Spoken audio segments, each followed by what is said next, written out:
Ya, Bapak, Ibu, dan saudara-saudara yang terkasih di dalam Tuhan, mari dalam ibadah peringatan kenaikan Tuhan Yesus pada pagi hari ini kita mulai, dan Bapak Ibu dipersilakan untuk bangkit berdiri. Pertolongan kita adalah dalam nama Tuhan Allah yang menjadikan langit dan bumi dan yang tidak meninggalkan perbuatan tangannya serta tetap setia untuk selama-lamanya. Amin.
Turunlah atas saudara sekalian anugerah dan sejahtera dari Allah Bapa dan Tuhan kita Yesus Kristus. Amin.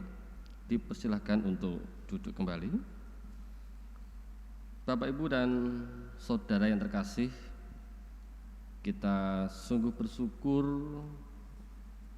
oleh karena Tuhan kita, Tuhan yang begitu baik, Tuhan yang begitu mengasihi kita semua.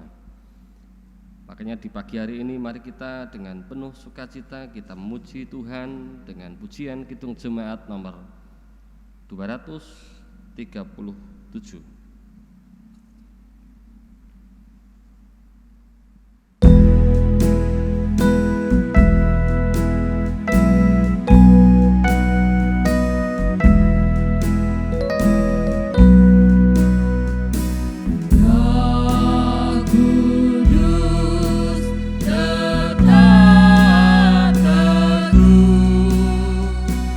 Kau pemimpin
Ibu dan Saudara, mari kita mendasari ibadah kita pagi hari ini dengan firman Tuhan yang terambil dari Kisah Para Rasul pasal yang pertama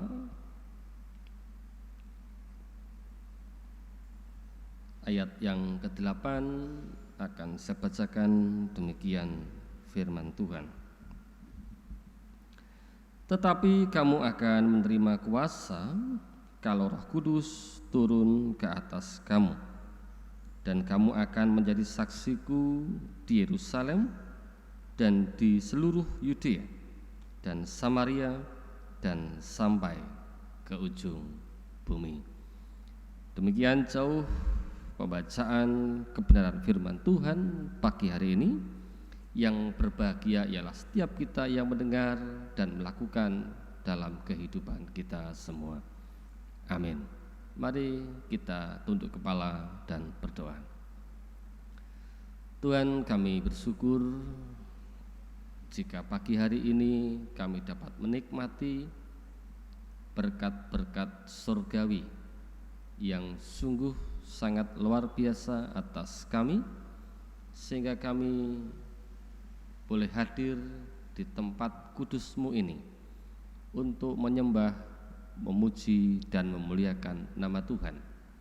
Bahkan di kesempatan ini ya Tuhan, kami hadir dalam peringatan peristiwa kenaikan Tuhan Yesus ke surga, dan peristiwa yang bersejarah ini senantiasa mengingatkan kami akan tugas panggilan kami masing-masing.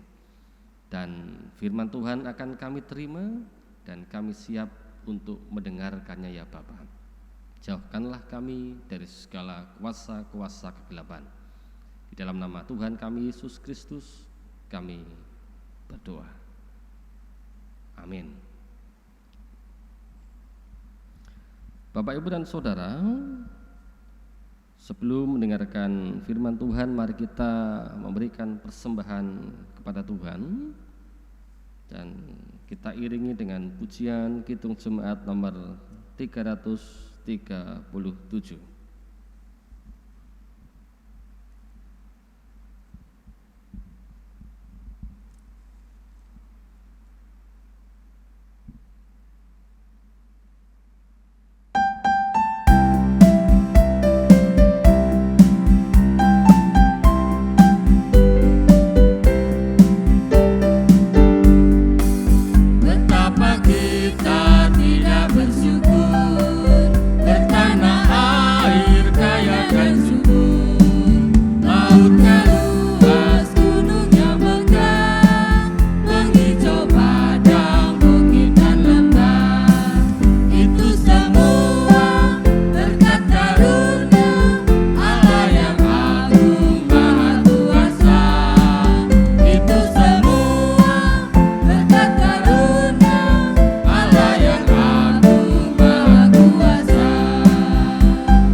Tuhan, kami bersyukur pada kesempatan hari ini telah mempersembahkan di hadapan-Mu seberapapun yang saat ini kami persembahkan.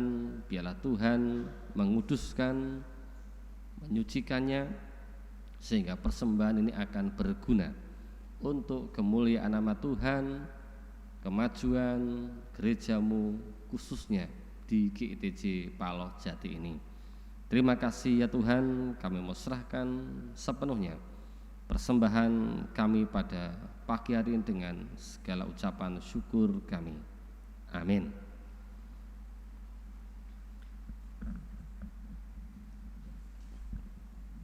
Bapak, Ibu, dan Saudara, sekali lagi saya akan membacakan nats yang menjadi dasar perenungan kita pada pagi hari ini dari Kisah Para Rasul pasal yang pertama ayat yang ke-8. Tetapi kamu akan menerima kuasa kalau Roh Kudus turun ke atas kamu, dan kamu akan menjadi saksiku di Yerusalem, di seluruh Yudea dan Samaria, dan sampai ke ujung bumi. Nah, Bapak, Ibu, dan saudara-saudara yang saya kasihi, dalam sebuah kasus di pengadilan selalu ada yang namanya saksi.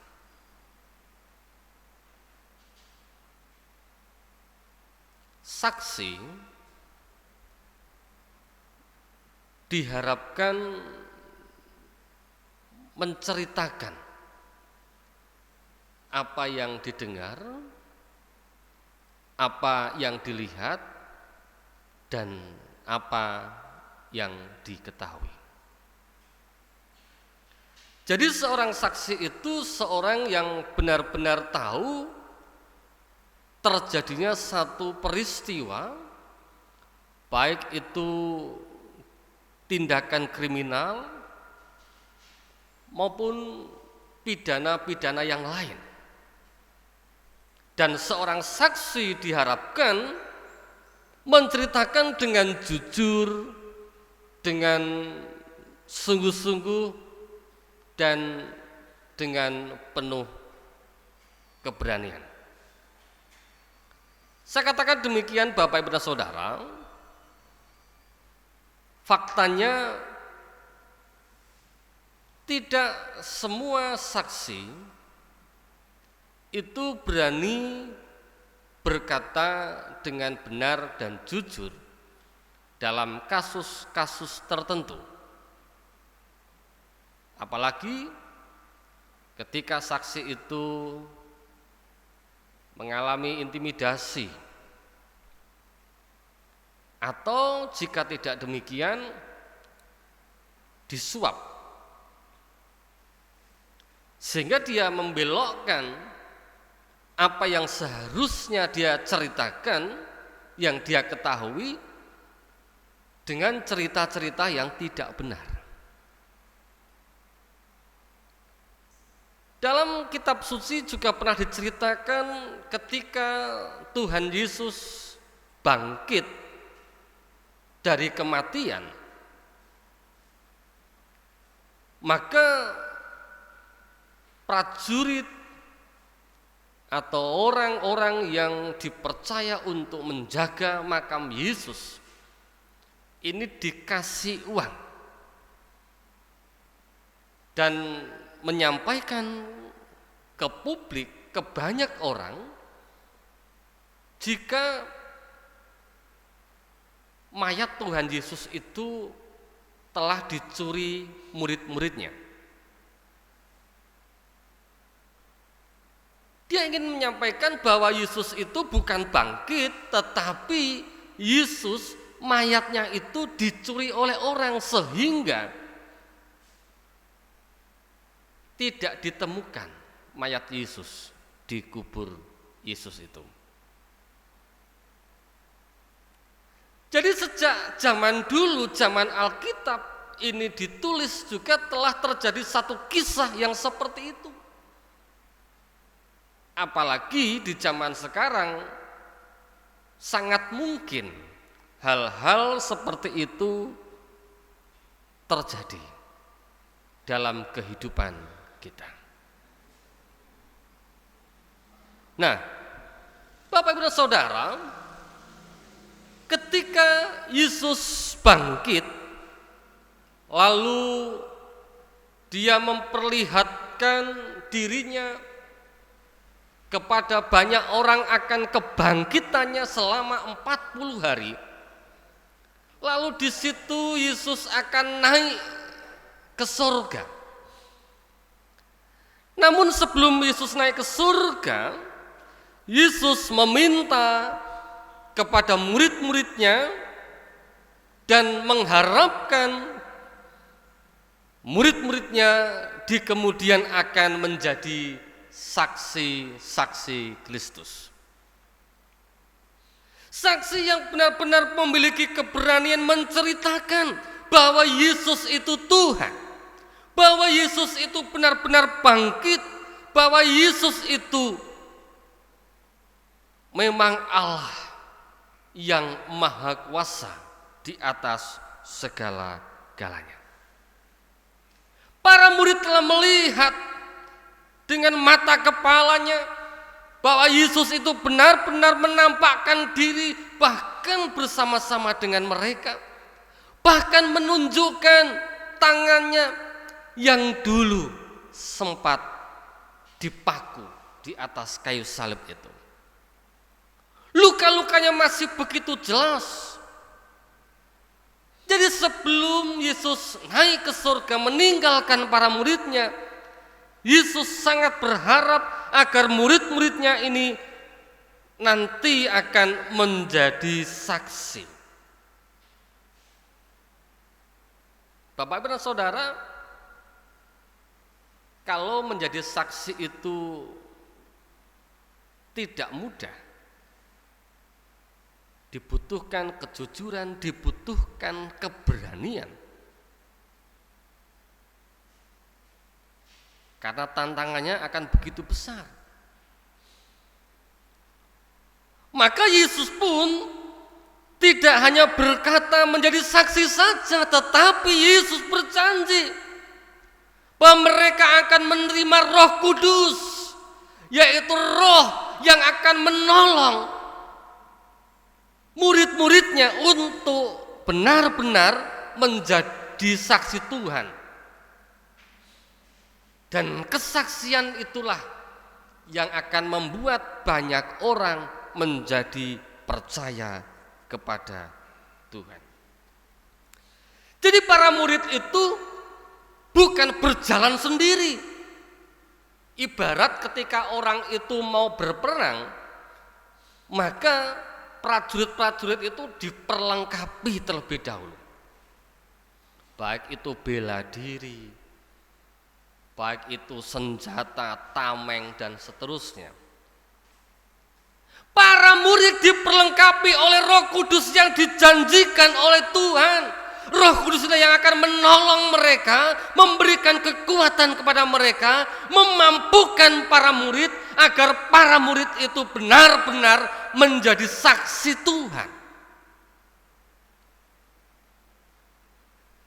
Dan Alkitab menceritakan, Bapak Ibu dan Saudara, para murid yang kebanyakan bukan memiliki latar belakang pendidikan yang baik,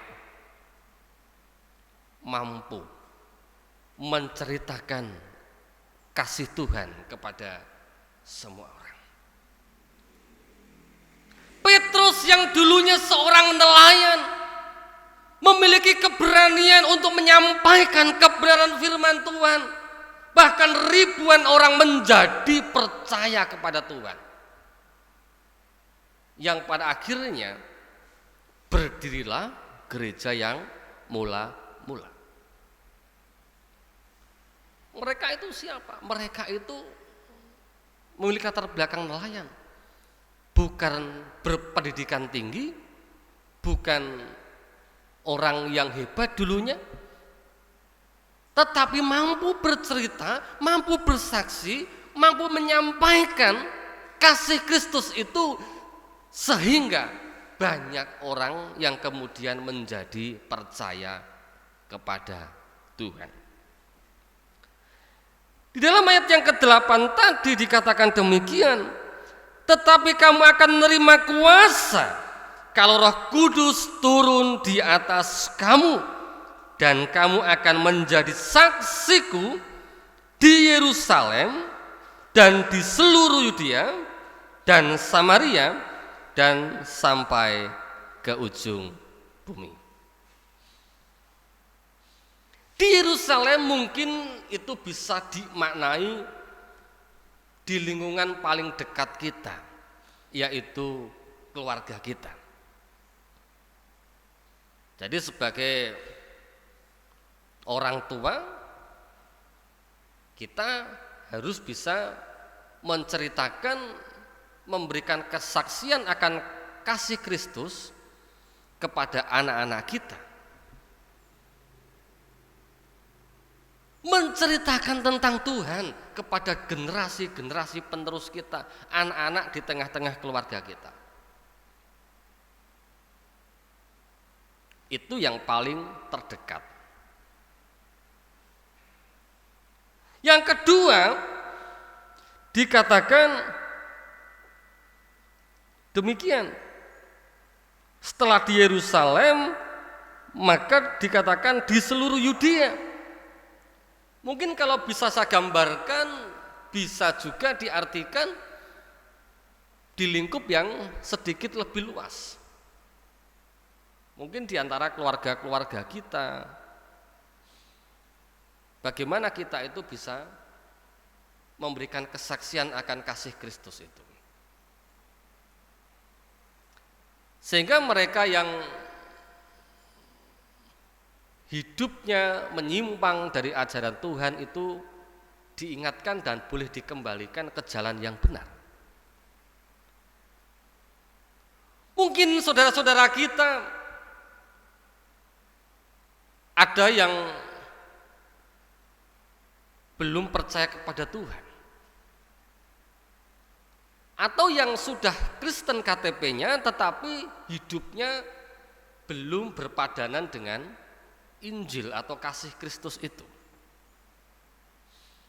Nah, di situ kita berperan, di situ kita menceritakan, di situ kita bersaksi, membawa saudara-saudara yang jauh dari Tuhan kembali dan mendekat kepada Tuhan.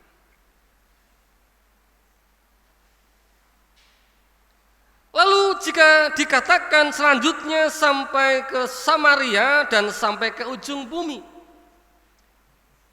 mungkin bisa saya gambarkan sebagai lingkup yang lebih luas, bukan hanya keluarga kita, bukan hanya famili kita, tetapi juga orang-orang di sekitar, orang-orang yang belum percaya kepada Tuhan, bahkan dimanapun kemudian kita tinggal dan kita berada, maka kita bisa menyaksikan kasih Kristus itu.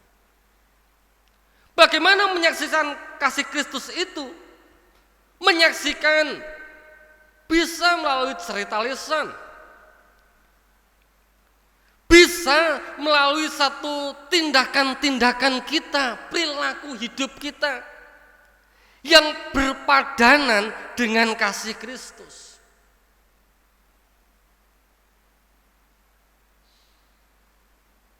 Jadi sifat Yesus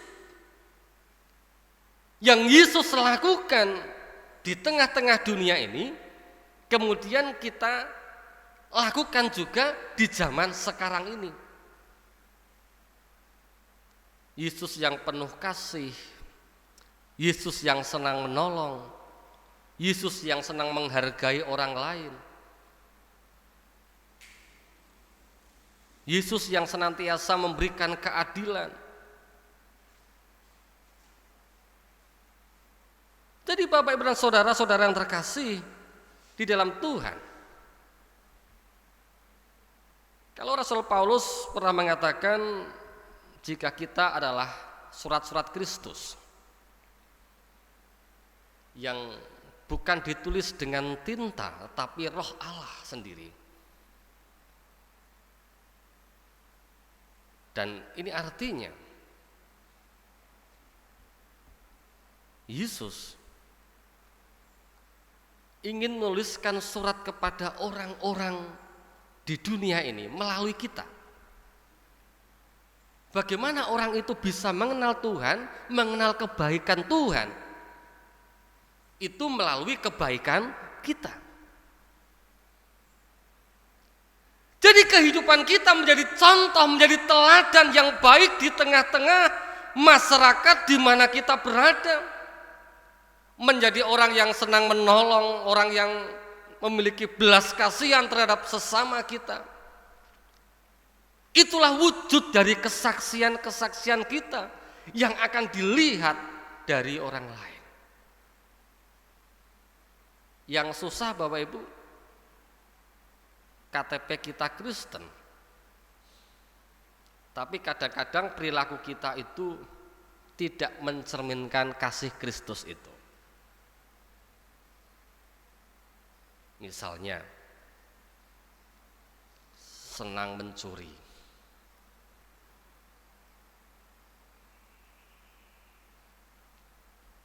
Terus kemudian senang bertengkar, senang menghujat orang lain. Ya, kalau ada kasus kriminal, kadang-kadang dilihat, oh KTP-nya Kristen. Atau di satu lingkungan, orang-orang yang membuat keonaran itu kadang-kadang justru malah orang Kristen. Kan gitu. Orang-orang Kristen membuat keonaran di tengah-tengah lingkungan, yaitu judi, mabuk dan seterusnya, meresahkan masyarakat. Jika demikian, apakah kita bisa menceritakan kasih Kristus? Tidak bisa.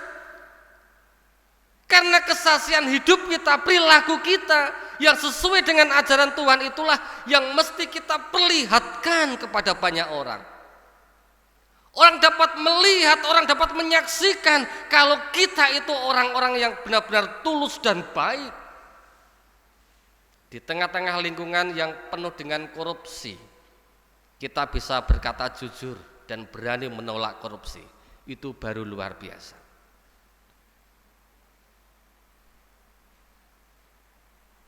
Sekarang ini dunia mengalami krisis orang-orang yang jujur dan tulus. Kalau ada kesempatan,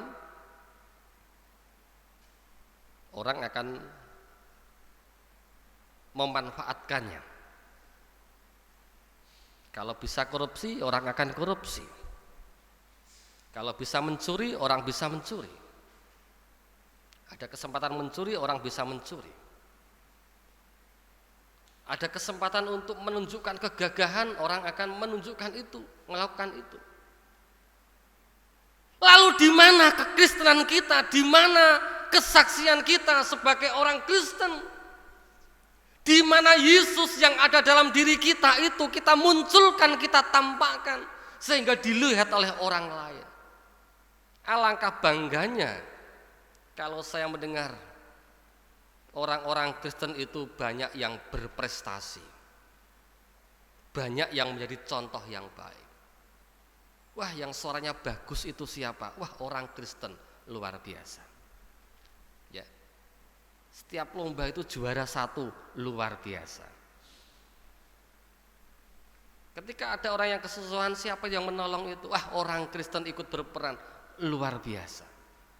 Ya. Bapak Ibu dan Saudara,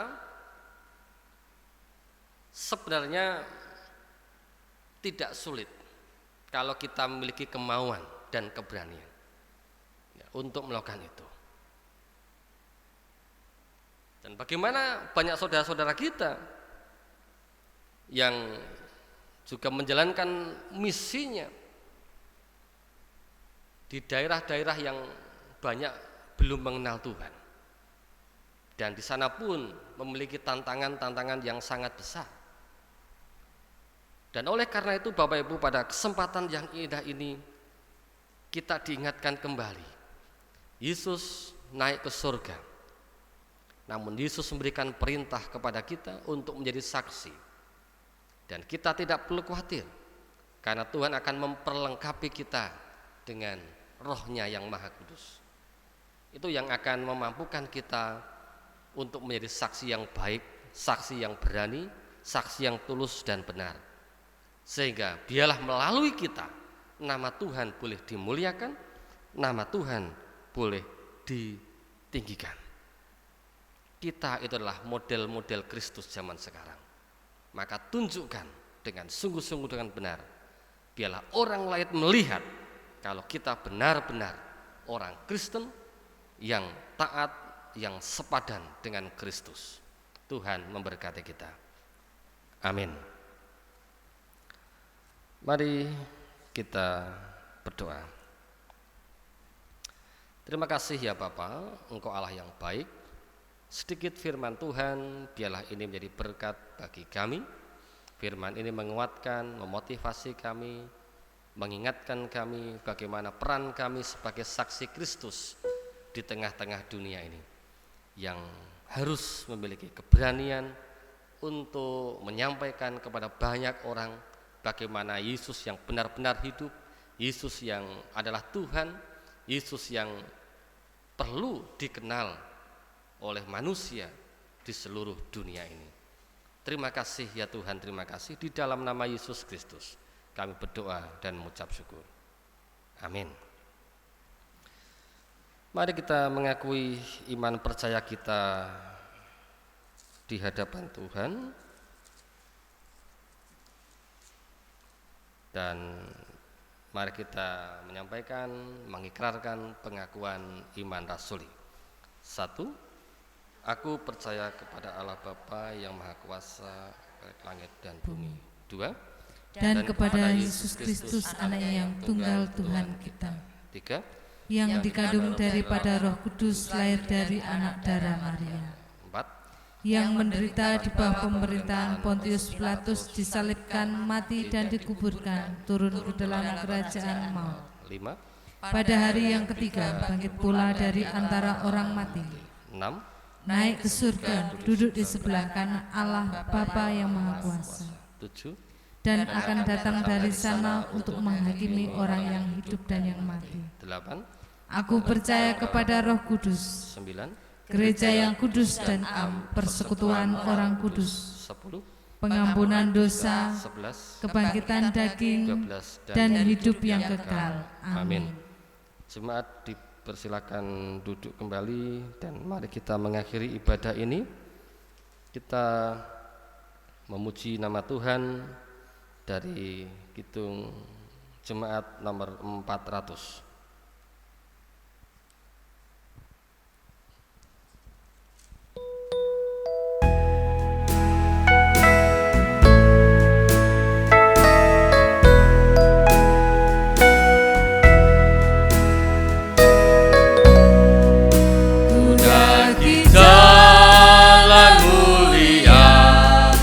Tetap doaku inilah ke tempat tinggi dan teguh. Tuhan mantapkan langkahku, ya Tuhan angkat diriku lebih dekat kepadamu di tempat tinggi dan teguh. Tuhan mantapkan langkahku. Bait yang kedua.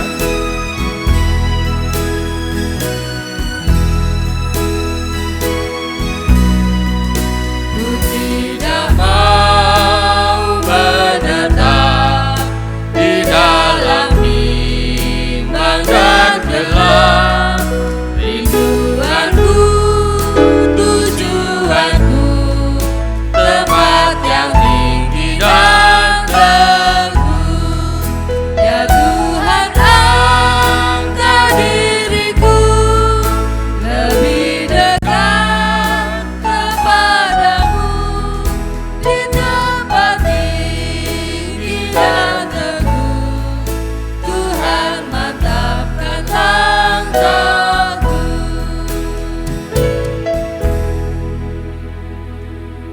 Bapak, Ibu dan Saudara, mari kita mengakhiri ibadah saat sekarang ini dan kita menerima berkat Tuhan.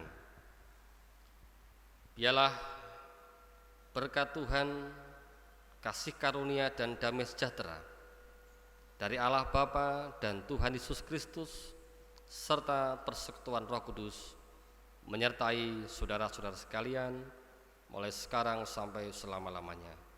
Amin.